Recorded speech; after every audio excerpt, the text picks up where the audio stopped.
Let me start by saying this up front. I'm not usually a revenge person. I believe in fairness. I believe in patience.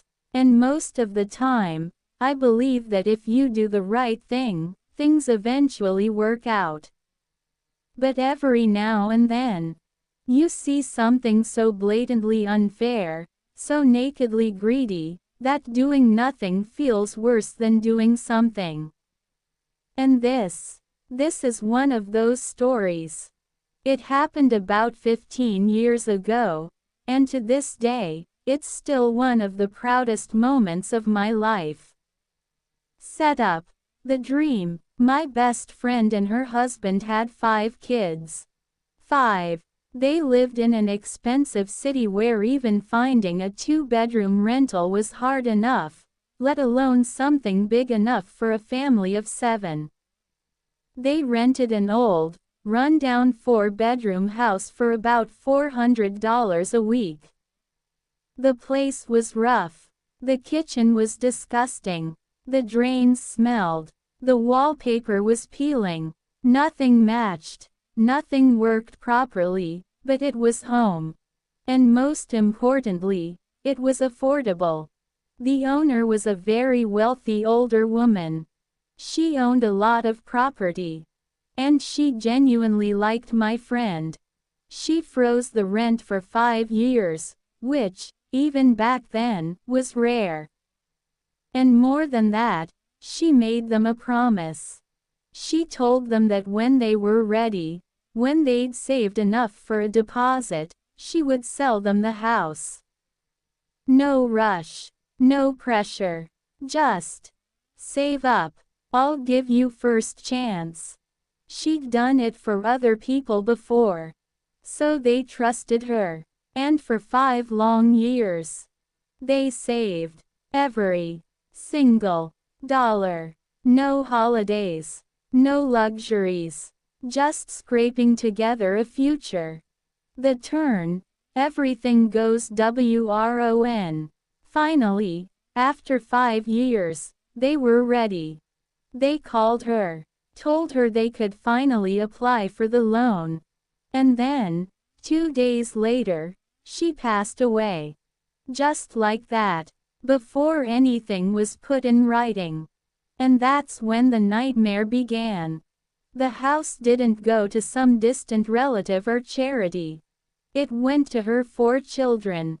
Each of them already extremely wealthy. Each of them inheriting a massive property portfolio. At first, they played nice. They told my friends, "Don't worry. We'll honor the deal." They just had to wait for probate. So my friends, relieved, started making plans. They stripped wallpaper, painted rooms, imagined which kid would get which bedroom. They thought the worst was over. It wasn't. The betrayal. Pure greed. Once probate was settled, the siblings confirmed the sale. Same price. Everything is agreed. My friends applied for the loan. And it was rejected. Why? Because without telling them, the owners had raised the price by $80,000. No warning. No discussion. Just surprise. And then came the final blow. They were putting the house on the open market. 7 days. 1 week. 1 open house. In a booming market. Which meant one thing. The house would sell immediately. And my friends would be screwed. They didn't just risk losing the house. They risked losing their home, their stability, everything. Rents had gone up. Properties were scarce. Finding another 4-bedroom place was basically impossible. I watched my friend cry at her kitchen table, surrounded by half-painted walls. And something in me snapped. The decision. Enough. I wasn't just sad. I was furious. Those 4 siblings didn't need the money. They were already wealthy beyond comfort. They were tearing a home away from a family for less than $20,000 each. This wasn't business. This was greed. And greed deserves consequences. So while my friends scrambled to try and secure more funding, I started plotting the plan, making the house unsellable. I looked up everything I could about what makes a house sell. And then I reversed it. Rule 1. Uncluttered spaces sell better. So we did the opposite. We pushed furniture away from the walls, borrowed extra furniture, hung motorcycle memorabilia everywhere. The house suddenly felt smaller, heavier, crowded. Rule 2. Smell matters. Oh, we handled that. A whole head of cabbage boiled on the stove. Ammonia sprayed lightly around the doors, just enough to smell like cat territory. And the drains, 24 rotten eggs, poured straight in. The smell was unforgettable. Rule 3. Curb appeal.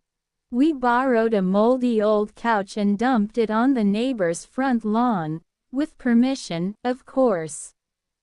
It looked like the street was falling apart.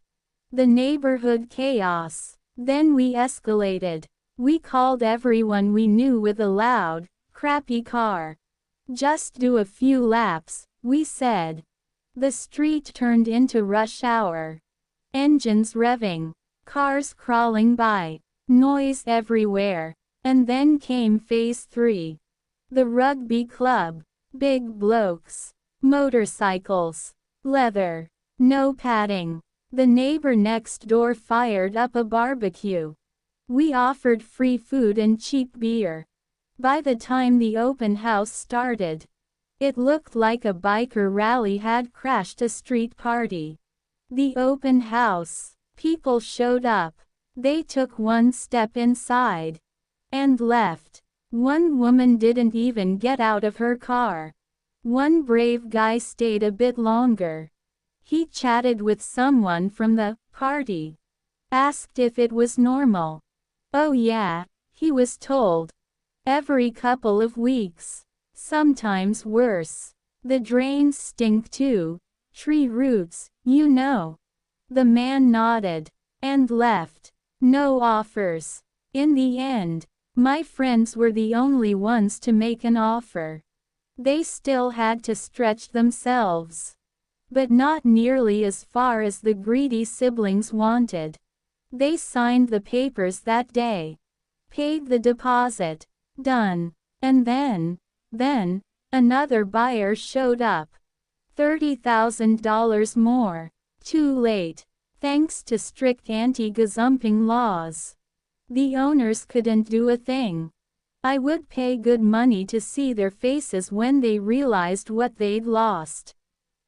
Was it petty? Maybe. Was it illegal?